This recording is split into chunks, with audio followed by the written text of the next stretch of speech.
नमस्कार साथियों। आज हमारा टॉपिक है राष्ट्रीय शिक्षा नीति 2020। यह रीट मुख्य परीक्षा 2026 RPSC first grade second grade सभी के सिलेबस में निश्चित रूप से है। शुरुआत करते हैं। एनईपी 2020 जो राष्ट्रीय शिक्षा नीति 2020 है कि नए शैक्षणिक ढांचे 5+3+3+4 के अनुसार राजस्थान के प्राथमिक विद्यालयों में फाउंडेशन स्टेज में किन कक्षाओं को शामिल किया गया है। तो ये है आंगनवाड़ी, पूर्व प्राथमिक विद्यालय एवं कक्षा 1 और 2। जो आंगनवाड़ी है वो पूर्व प्राथमिक विद्यालय और कक्षा 1 और 2 को शामिल किया गया है 5+3+3+4 के अंदर। इस ढांचे से के पहले 5 वर्षों में 3 वर्ष आंगनवाड़ी बाल वाटिका के 2 वर्ष कक्षा 1 2 के शामिल है। राजस्थान में एनईपी 2020 के तहत मातृभाषा में शिक्षा को बढ़ावा देने हेतु प्रारंभिक स्तर पर किन बोलियों में पाठ्य पुस्तकें तैयार करने का कार्य शुरू किया गया है। तो ढूंढाड़ी, मेवाती, मारवाड़ी और हड़ौती। याद रखना, इस प्रकार के प्रश्न जरूर पूछे जाएंगे, है ना। मातृभाषा पर जोर दिया गया है ना एनईपी 2020 में कि छोटे बच्चों हैं उनको मातृभाषा में जो मदर टंग है उस मदर टंग में ही सिखाया जाए। तो कौन कौन सी बोलियों को शामिल किया गया है? ढूंढाड़ी है, मेवाती है, मारवाड़ी और हड़ौती। नीति के अनुसार बच्चों को उनकी स्थानीय भाषा बोली में सिखाना आसान होता है, इसलिए राजस्थान की क्षेत्रीय बोलियों में सामग्री तैयार की जा रही है। विद्या प्रवेश कार्यक्रम जो एनईपी 2020 का हिस्सा है राजस्थान में किन बच्चों के लिए शुरू किया गया है? कक्षा 1 में प्रवेश लेने वाले बच्चों के लिए 3 महीने का स्कूल तैयारी मॉड्यूल है। ये है यानी 1 में जो प्रवेश ले रहे हैं उनके लिए है विद्या प्रवेश। यह 3 महीने का प्ले बेस्ड स्कूल तैयारी मॉड्यूल है ताकि बच्चा औपचारिक शिक्षा के लिए तैयार हो सके। यह प्रश्न पूछा गया है स्कूल व्याख्याता 2022 में। राजस्थान में पीएम श्री योजना के तहत कितने विद्यालयों को एनईपी 2020 मॉडल स्कूलों के रूप में विकसित किया जा रहा है? तो प्रत्येक ब्लॉक में 2 स्कूलों को यानी कुल है 716 विद्यालय हैं उनको तैयार किया जा रहा है। राजस्थान में प्रत्येक ब्लॉक से 2 स्कूलों का चयन कर उन्हें एनईपी के मानकों के अनुसार आधुनिक बनाया जा रहा है। एनईपी 2020 के अनुसार राजस्थान के उच्च शिक्षण संस्थानों में अब किस पाठ्यक्रम को समाप्त कर दिया गया है? एमफिल को समाप्त कर दिया गया है।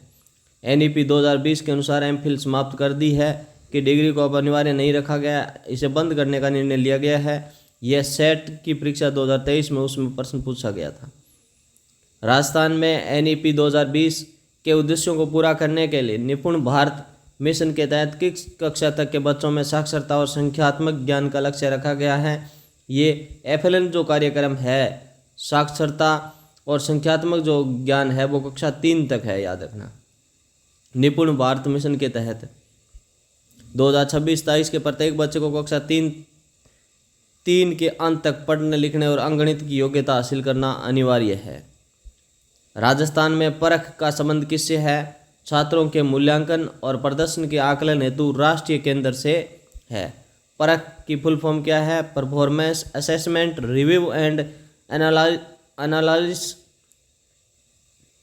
Of knowledge for holistic development. छात्रों के लिए नए मानक तय करने वाला पोर्टल है। एनईपी 2020 के अनुसार राजस्थान में कक्षा 6 से किस प्रकार के पाठ्यक्रम को शामिल किया जाएगा? व्यावसायिक शिक्षा और कोडिंग। ये एनईपी 2020 के अनुसार शुरू किया जाएगा। व्यावसायिक शिक्षा और जो कोडिंग है वो कक्षा 6 से ही बच्चों को व्यावसायिक कौशल कोडिंग सिखाई जाएगी ताकि वे भविष्य के लिए तैयार हो सके। निपुण राजस्थान मिशन का मुख्य उद्देश्य किस कक्षा के बच्चों में मूलभूत साक्षरता और संख्या ज्ञान विकसित करना है? तो कक्षा 1 से 3 तक। इसकी हम पहले भी चर्चा कर चुके हैं, स्कूल व्याख्याता 2022 में यह प्रश्न पूछा गया। राजस्थान में एनईपी 2020 के तहत बाल वाटिका का संचालन किन केंद्रों के माध्यम से किया जा रहा है? आंगनवाड़ी केंद्रों के माध्यम से किया जा रहा है। जो बाल वाटिका है वो आंगनवाड़ी केंद्रों के माध्यम से संचालित किया जा रहा है। एनईपी 2020 के अनुसार शिक्षकों के लिए राष्ट्रीय व्यावसायिक मानक किसके द्वारा विकसित किए जाएंगे? एनसीटीई के द्वारा। शिक्षकों की गुणवत्ता प्रदर्शन के मानक NCTE यानी राष्ट्रीय शिक्षक शिक्षा परिषद द्वारा तैयार किए जाएंगे। ये सेकंड ग्रेड में पूछा गया था 2022 में। राजस्थान में संचालित मुख्यमंत्री शिक्षा अलंकार पुरस्कार योजना का लाभ अब किन कक्षाओं के मेधावी छात्रों को दिया जाता है? कक्षा 10 और 12 को। NEP 2020 के तहत छात्रों को के प्रगति पत्र जो रिपोर्ट कार्ड में किस प्रकार का मूल्यांकन शामिल होगा? 360 डिग्री बहुआयामी कार्ड होंगे ये, 100 मूल्यांकन सहित, यानी सभी प्रकार का मूल्यांकन होगा, बहुआयामी होगा और छात्र स्वयं भी इसमें जो खुद का आंकलन करेंगे वो भी शामिल होगा, इसलिए इसको 360 डिग्री बोला गया है। राजस्थान में NEP 2020 को लागू करने के लिए किस स्तर पर विद्या समीक्षा केंद्र स्थापित किए जा रहे हैं? राज्य स्तर पर स्थापित किए जा रहे हैं। डेटा आधारित निगरानी और सुधार के लिए राज्य स्तर पर विद्या समीक्षा केंद्र की स्थापना की गई है। नई शिक्षा नीति 2020 में समान और समावेशी शिक्षा के तहत जेंडर इंक्लूजन फंड लिंग समावेशन निधि का प्रावधान किसके लिए है? यह छात्रों और ट्रांसजेंडर बच्चों के लिए। यह कोष विशेष रूप से बालिकाओं और ट्रांसजेंडर छात्रों की शिक्षा सुनिश्चित करने के लिए बनाया गया है। राजस्थान में PM श्री विद्यालयों का चयन करने के लिए कौन सा पोर्टल उपयोग किया गया है? शाला दर्पण। राजस्थान के सरकारी स्कूलों का सारा डाटा शाला दर्पण पर उपलब्ध है। इस आधार पर चयन प्रक्रिया की गई। NEP 2020 के तहत उच्च शिक्षा में ग्रोस एनरोलमेंट रेटियो को 2035 तक कितने करने का लक्ष्य रखा गया है? 50%। उच्च शिक्षा में नामांकन करने के स्तर को बढ़ाकर 50% तक ले जाने का लक्ष्य है। राजस्थान के बस्ता मुक्त दिवस नो बैग डे का NEP 2020 के सुझाव सीधा संबंध है 10 दिवसीय बैगलेस पीरियड। NEP ने साल में 10 दिन बिना बस्ते के स्कूल जाने और कौशल सीखने का सुझाव दिया, जिसे राजस्थान हर शनिवार लागू कर रहा है। मिशन भारत मिशन निपुण भारत मिशन के तहत राजस्थान में FLN जो फाउंडेशनल लिटरेसी एंड न्यूमरेसी का क्रियान्वयन कौन सी एजेंसी कर रही है? ये कर रही है RSCERT उदयपुर की जो संस्था है वो FLN का संचालन क्रियान्वयन कर रही है। राजस्थान राज्य शैक्षणिक अनुसंधान प्रशिक्षण परिषद शैक्षिक दिशा निर्देश तैयार करती है।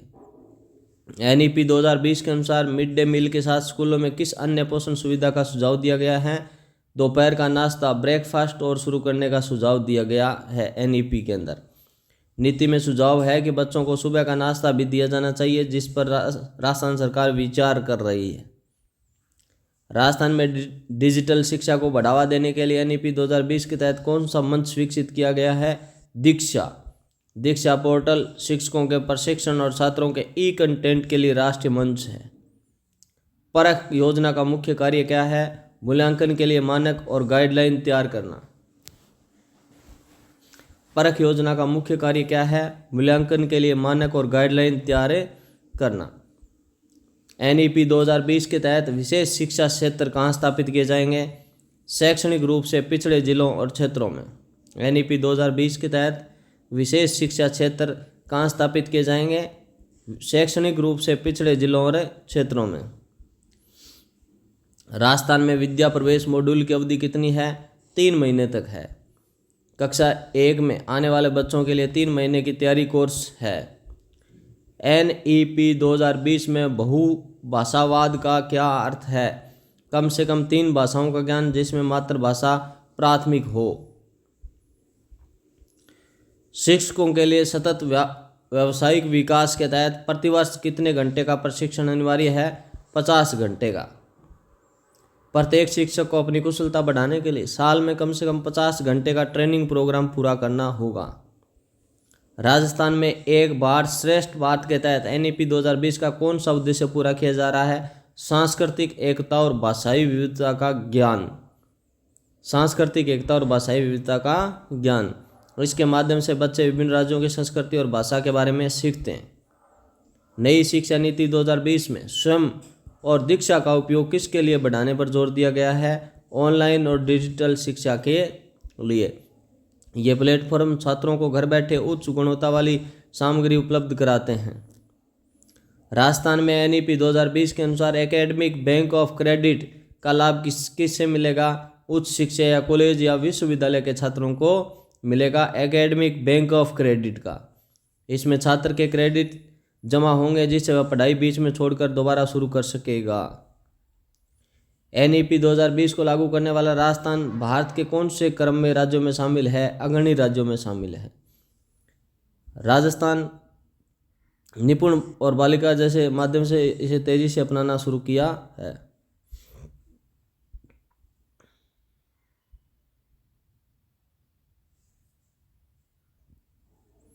NEP 2020 के तहत उच्च शिक्षा में मल्टीपल एंट्री एंड एग्जिट व्यवस्था का क्या लाभ है? पढ़ाई बीच में छोड़ने पर सर्टिफिकेट या डिप्लोमा प्राप्त हो सकेगा। इस व्यवस्था के तहत 1 वर्ष पूरा करने पर सर्टिफिकेट, 2 वर्ष पर डिप्लोमा और 3 या 4 वर्ष पर डिग्री देने का प्रावधान है। राजस्थान में NEP 2020 के अनुसार स्कूल कॉम्प्लेक्स बनाने का मुख्य उद्देश्य क्या है? संसाधन और शिक्षकों की साझेदारी को बढ़ावा देना। एक बड़े स्कूल के आसपास छोटे स्कूलों के संसाधनों, लैब और लाइब्रेरी का लाभ मिल सके, इसलिए संकुल प्रणाली सुझाई गई है, कॉम्प्लेक्स प्रणाली सुझाई गई है। नई शिक्षा नीति 2020 में दिव्यांग बच्चों के लिए शिक्षा हेतु किस प्रकार के दृष्टिकोण पर बल दिया गया है? समावेशी शिक्षा। दिव्यांग बच्चों को सामान्य बच्चों के साथ ही पर्याप्त सहयोग प्रदान कर पढ़ाया जाएगा। राजस्थान के लक्ष्यों को प्राप्त करने हेतु कौन सा ऐप शिक्षकों द्वारा उपयोग किया जा रहा है? शाला दर्पण या शिक्षक ऐप। शिक्षकों द्वारा बच्चों की लर्निंग आउटकम की प्रविष्टि और ट्रैकिंग इसी माध्यम से की जाती है। NEP 2020 के अनुसार कक्षा 10 और 12 की बोर्ड परीक्षाओं में क्या बदलाव प्रस्तावित है? रटने के बजाय योग्यता कौशल आधारित मूल्यांकन पर जोर। बोर्ड परीक्षाओं को आसान बनाने, छात्र की वास्तविक समझ परखने के लिए प्रारूप में बदलाव किया जा रहा है। राजस्थान में PM श्री योजना के तहत चयनित विद्यालयों को किस स्तर पर अपग्रेड किया जा रहा है? ग्रीन स्कूल, पर्यावरण अनुकूल और आधुनिक तकनीक युक्त। ये स्कूल ऊर्जा संरक्षण, जल संचयन, आधुनिक शिक्षण विधियों के मॉडल होंगे। NEP 2020 के अनुसार उच्च शिक्षा के लिए एकल नियामक के रूप में किसकी स्थापना की जाएगी? ये की जाएगी HECI यानी higher education commission of India की। भारतीय उच्च शिक्षा परिषद सभी प्रकार की उच्च शिक्षा यानी कानूनी शिक्षा को छोड़कर का प्रबंधन करेगी। राजस्थान में बाल वाटिका में पढ़ाने वाले शिक्षकों को किस प्रकार का प्रशिक्षण दिया जा रहा है? ये दिया जा रहा है ECCE का यानी early childhood care and education प्रशिक्षण दिया जा रहा है। नई शिक्षा नीति 2020 के अनुसार अनुसंधान को बढ़ावा देने के लिए किस संस्थान की स्थापना की जाएगी? नेशनल रिसर्च फाउंडेशन की। यह संस्थान देश में शोध और नवाचार की संस्कृति को विकसित करने, फंडिंग के लिए जिम्मेदार होगा। राजस्थान में NEP 2020 के तहत भाषा संगम का आयोजन क्यों किया जा रहा है? भारतीय भाषाओं से परिचय और एकता बढ़ाने के लिए। इसके माध्यम से स्कूली बच्चे विभिन्न भारतीय भाषाओं के सामान्य वाक्य बोलना सीखते हैं। NEP 2020 के अनुसार एकेडमिक ऑफ क्रेडिट में क्रेडिट की वैधता अधिकतम कितने समय तक होगी? 7 वर्ष तक। छात्र के क्रेडिट 7 साल तक मान्य रहेंगे जिससे वह ब्रेक के बाद फिर से पढ़ाई शुरू कर सकें। राजस्थान में संचालित ज्ञान संकल्प पोर्टल का NEP 2020 के किस उद्देश्य से मेल है? समुदाय और औद्योगिक क्षेत्र से वित्तीय सहयोग प्राप्त करना। यह portal adopt a school corporate social responsibility के माध्यम से स्कूलों के विकास में मदद करता है। NEP 2020 के तहत व्यावसायिक शिक्षा जो वोकेशनल एजुकेशन का लक्ष्य है 2025 तक कितने प्रतिशत छात्रों को शामिल करना है? 50% है। कम से कम आधे छात्रों को किसी न किसी व्यावसायिक कौशल में दक्ष करने का लक्ष्य है। प्लीज़ मित्रों चैनल को लाइक शेयर सब्सक्राइब करें और यदि किसी प्रकार का कोई सुझाव हो तो कमेंट जरूर करें। राजस्थान में डिजिटल डिवाइड को कम करने के लिए NEP 2020 के अंतर्गत क्या किया जा रहा है? स्कूलों में इंटरनेट और ICT लैब की स्थापना की जा रही है। तकनीकी पहुंच बढ़ाने के लिए राज्य के विद्यालयों में स्मार्ट क्लासरूम और लैब बनाए जा रहे हैं। नई शिक्षा नीति 2020 में किस वर्ष तक स्कूली शिक्षा में 100% सकल नामांकन अनुपात प्राप्त करने का लक्ष्य है? 2030 तक। माध्यमिक स्तर तक हर बच्चे के स्कूल में पहुंच सुनिश्चित करने का लक्ष्य 2030 तक रखा गया है। राजस्थान में निपुण भारत के तहत विद्या प्रवेश मॉड्यूल का मुख्य फोकस क्या है? अंकगणित और अक्षर पहचान का। बच्चों को स्कूल के वातावरण में ढालने, बुनियादी शब्दों व अंकों की पहचान करना है। NEP 2020 के तहत शिक्षकों की भर्ती किस प्रक्रिया को जोड़ने का सुझाव दिया गया है?